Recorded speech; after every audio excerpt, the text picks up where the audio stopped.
Welcome to another episode of the BOM podcast, the business of music breakdown, where we tackle the music industry and we come at it from all angles. And your host today, myself, Lucas de Beer and Helmut Meyer. And we are very honored and privileged to have on the show today the 2021 World Champion of Toastmasters in public speaking, and that is Verity Price. Verity, good morning and welcome to the BOM. Good morning. Lovely to be here. Verity, this is it borders on intimidation because public speaking requires of us also to man up. But before we get to the whole public speaking question, let's quickly hit it off, since this podcast is about the music industry and literally about breaking down the various facets of the music business or the business of music. How did you get involved in the music of business? Can you tell us a little bit of that backstory?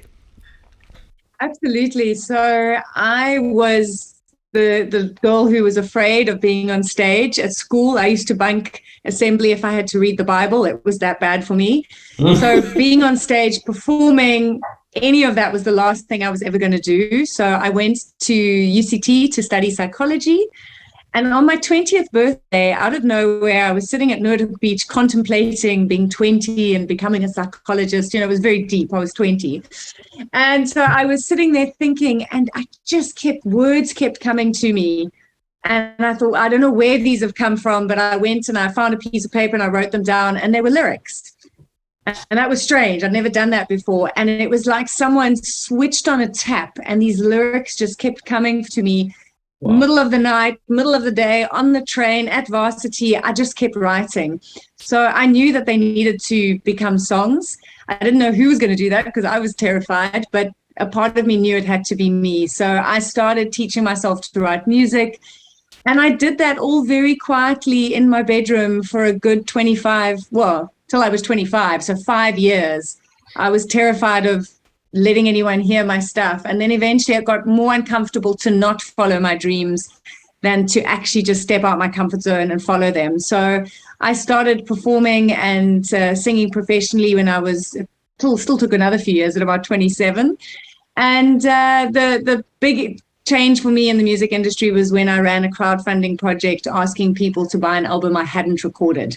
And that was when I realized there are more letters in the word business than there are in music, and that's what you should focus on. Wow. Wait a moment. I have a question. Do you play piano, guitar, anything? Because you wrote lyrics, that's poetry before it becomes, But when there's a chorus, when your poem has got a chorus, you know that you've written a song. That's right. When there's repetition in your poem. I do play the piano. I'm a piano player. Oh, good. Okay. And the whole process then, Verity, you say start crowdfunding, and you kind of did this before it was like something, before it was a thing.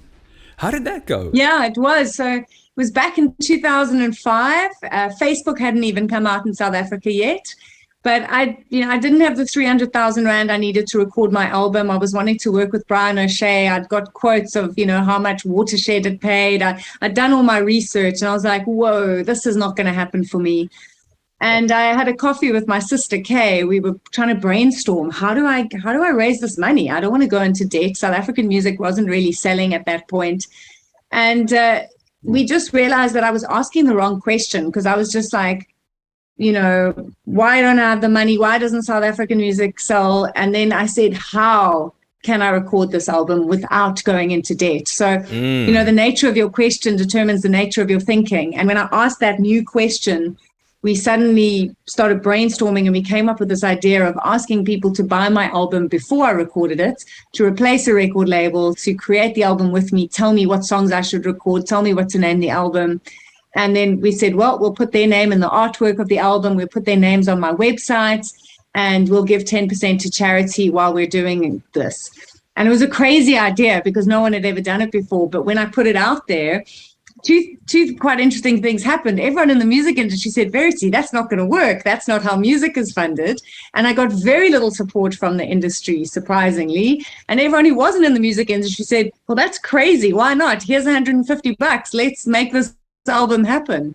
Wow. So it really was an interesting experience. And we sold 2,000 copies of nothing in 25 countries. And did that eventually fund the whole project? Yeah, so we raised over 300,000 Rand. I was also, a lot of sponsorship came through. My posters were sponsored. People helped with the postage costs. I mean, can't even believe it. What do you want to call them? Fans or civilians? You can choose. People heard what I was doing. And I mean, the one gentleman came up to me after a gig and said, I'd like to, buy a future copy of your album.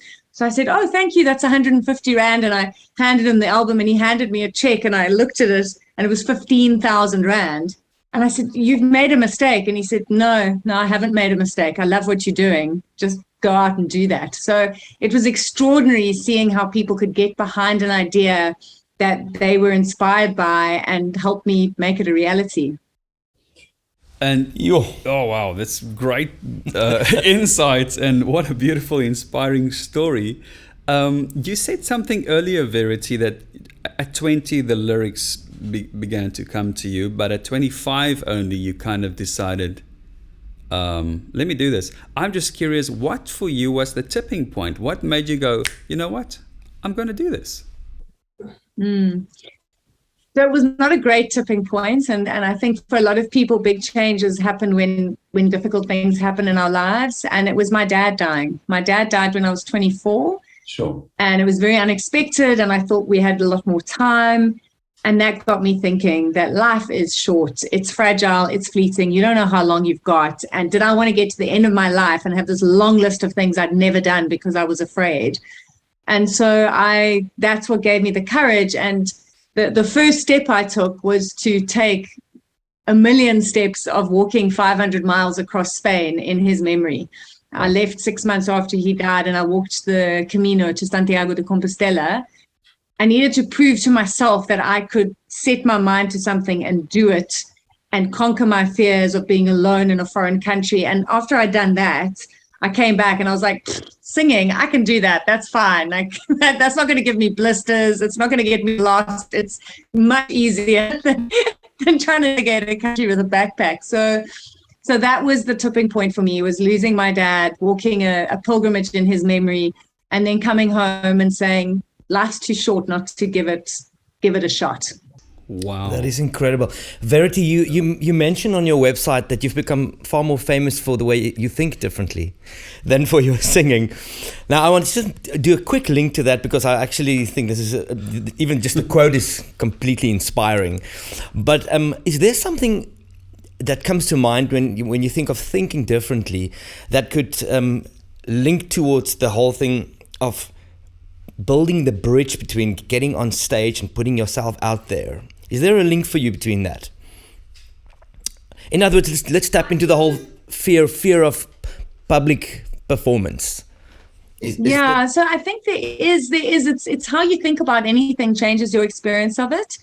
And for me, all those years of being afraid of being on stage, it was because I was thinking of it from a perspective of humiliation, of shame, of getting it wrong, of people judging me. And it wasn't based on nothing. I'd been bullied at school when I got the lead in a school play, and I'd associated doing well and being on stage with not being popular.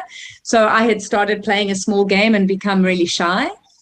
The change that happened for me when I started singing, and I would be like this for a week. I would feel ill and shaky and nervous.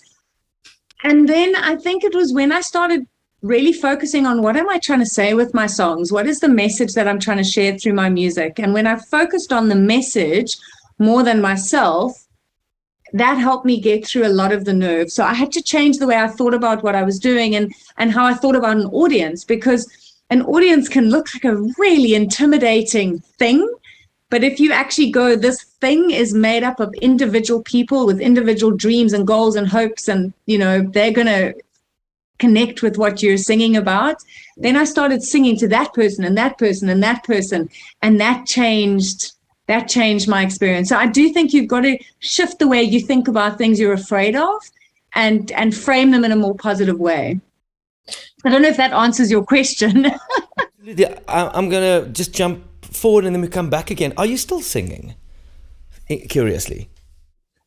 End of a keynote, I still sing at the end of a keynote. So I speak professionally, and when I'm at big conferences, or if I'm emceeing big conferences, it's quite a fun thing to be able to throw something in like a song to get the audience. Yeah. But in terms of, working professionally as a musician, I stopped about 10 years ago, and that wasn't easy. I didn't choose to stop. I just suddenly realized I had, because I was getting more work as a speaker and as a facilitator, helping people think more creatively, being more innovative in their businesses. And I suddenly realized that the music had just kind of faded off into the distance. And that was hard for me. But the lesson I learned there, and I think this is important for anyone that is pursuing big dreams, is I had huge dreams. I wanted to tour the world, top the charts, be interviewed on Oprah. I wanted to do it all. And I gave it everything, and I did the crowdfunding, to give it everything. And I was quite put out that all the media wanted to focus on was the innovation and the thinking. And I was being invited to speak at big conferences, and I'd say, great, can I bring my band? And they'd say, no, we just want to hear about how to think differently. I was like, that wasn't my plan. That's not what I'm trying to do.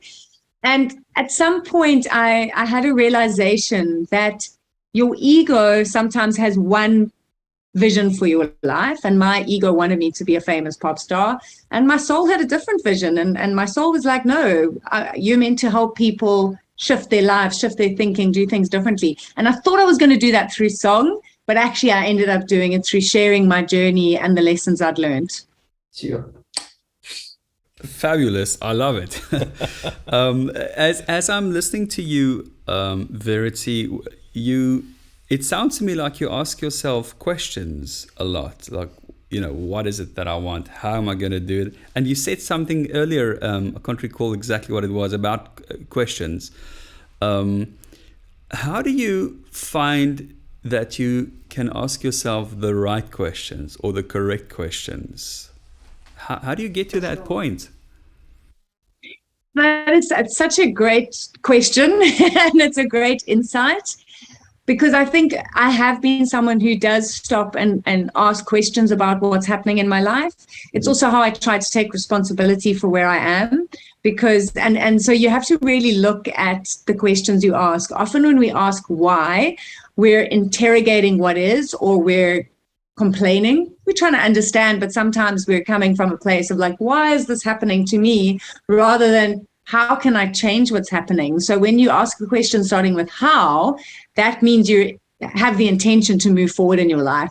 How can I change this? How can I do this differently? How can I raise the money? When you ask those questions, that's when your life starts moving forward. Why is good? Why do we do it this way? Why don't we do it a different way? That's also good for interrogating something. But to move forward, you have to ask how. So for me, questions are fundamental. And often if I'm stuck in a bit of a loop and I'm feeling sorry for myself, it's because I've stopped asking the right question. So as I said earlier, the nature of your question determines the nature of your thinking, and the quality of your thinking determines the quality of your life. So start asking good questions. But I would also just like to say, okay, so asking good questions is one thing, but you have to have an inner drive of something positive, optimistic, to actually steer your questions. I mean, people out there don't just go about asking good questions. People, I don't think they ask any questions, or they ask the wrong questions. But anyway, optimism seems to be one of the themes that runs through your website. Do you believe that's important for people in general, just to be positive? And how did that impact you? 100%. So the science behind optimism, and when you look into the science of happiness and positive psychology, the results or the case for optimism and positivity is strong. They look across the world at the results people are getting, and people who are operating from a positive perspective are 40% more likely to get promoted, 40% more likely to live longer. They're 37% better at sales. There's all sorts of amazing numbers that make you go, oh, okay, this is a good case for why I should be optimistic. Doesn't mean it's easy, because life is hard. And the reason I'm so passionate about it is I'm someone who has suffered from depression. I have depression in my family, anxiety. So it's a bit like having diabetes in your genes. You just have to go that's what I deal with. And so the reason I do the work I do is because through my music, through it not working out, through me having to make peace with things not looking the way I thought they should, I had to learn how to get happy and optimistic despite my circumstances. And I think that's the challenge for all of us, because we live under the illusion that if that happens, then I'll be happy. And unfortunately, whatever version you take yourself to, whatever success you think is going to make the difference, that version is going to be the one that shows up. So rather get happy here while you're moving towards the success you want, and arrive there happy, fulfilled, not needing the success to define how you feel about yourself. And that's been my tug of war in life, because I had a lot of things. And it's like, if I can be a singer, if I can meet my partner, if I can get married, if I can have a child, then I'll be happy. Well, you just find other things to be stressed about when those things happen.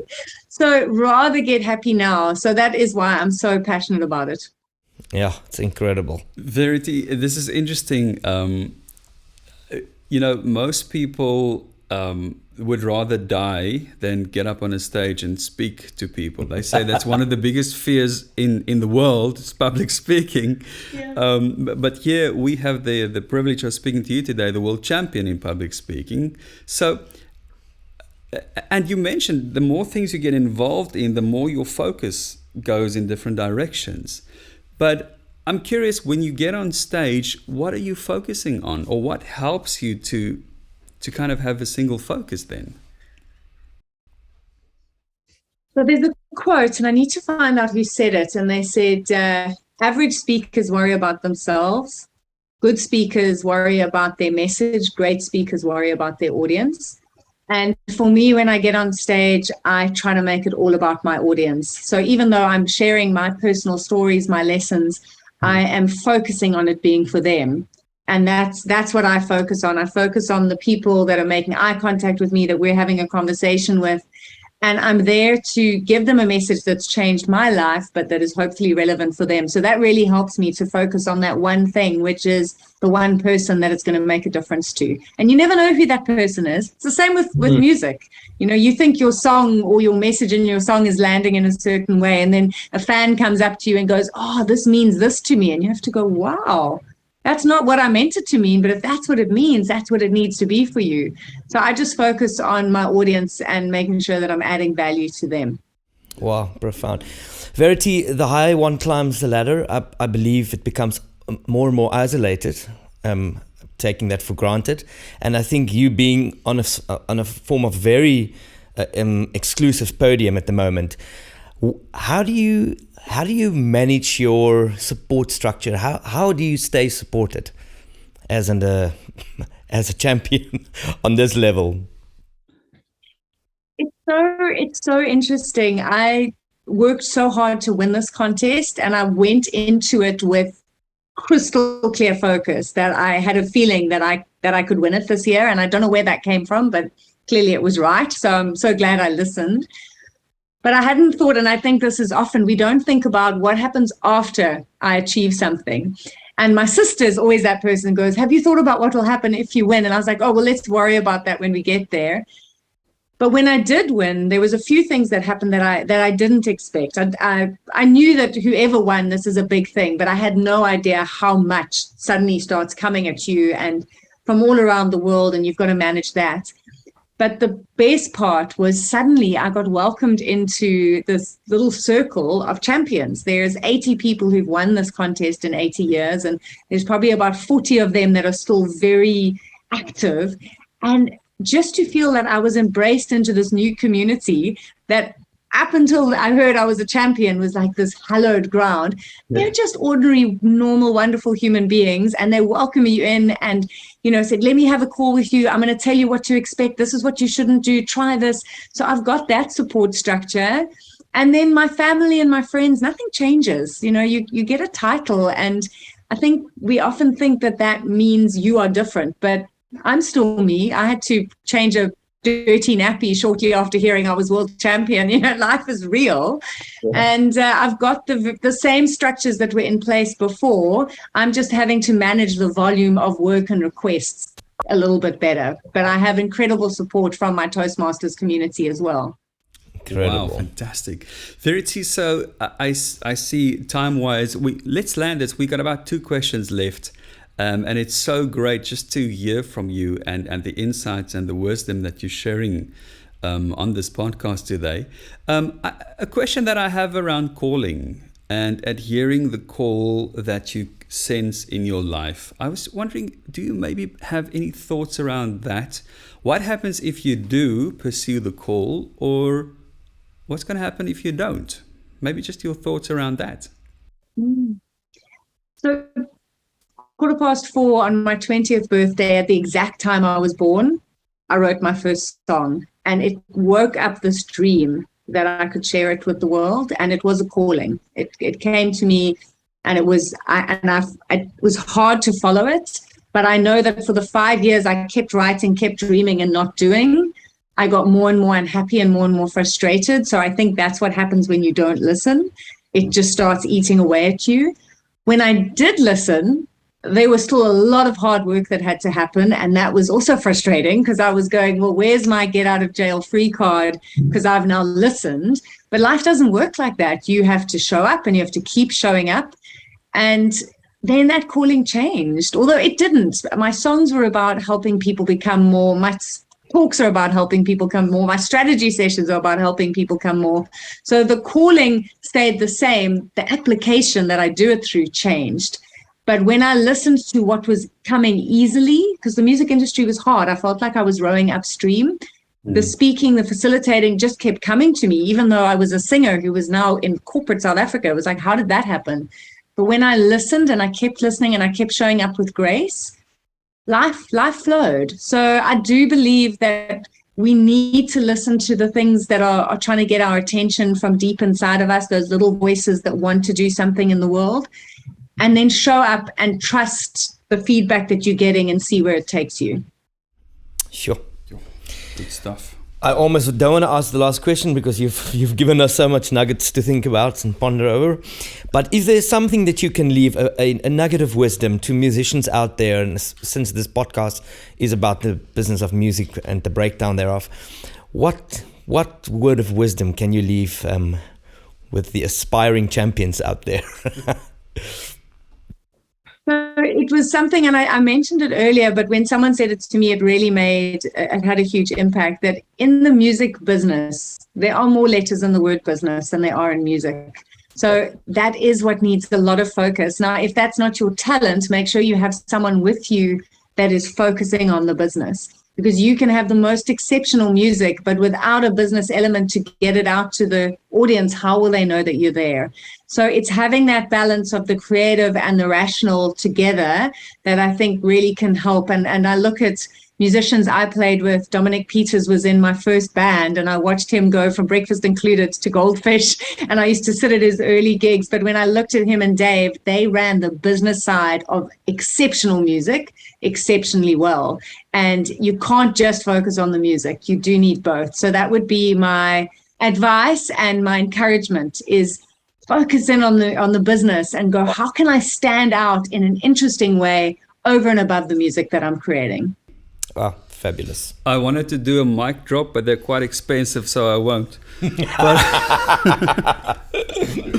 Not this one.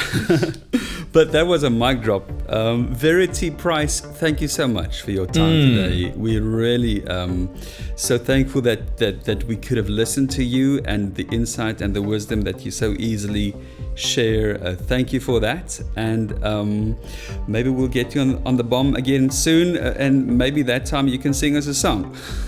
Yeah. Verity, from my side, thank you so much for having me. Absolutely. From my side also, thank you very much. And then from Stoneberry Mayer, the Bomb Podcast, your host Lucas de Beer, Helmut Meyer, and myself, thank you very much. If you like this, please tap the button, subscribe, and share this, and let's keep on raising champions in the music. Yeah, down. Thank you very much, Verity, again, and guys, have a good day.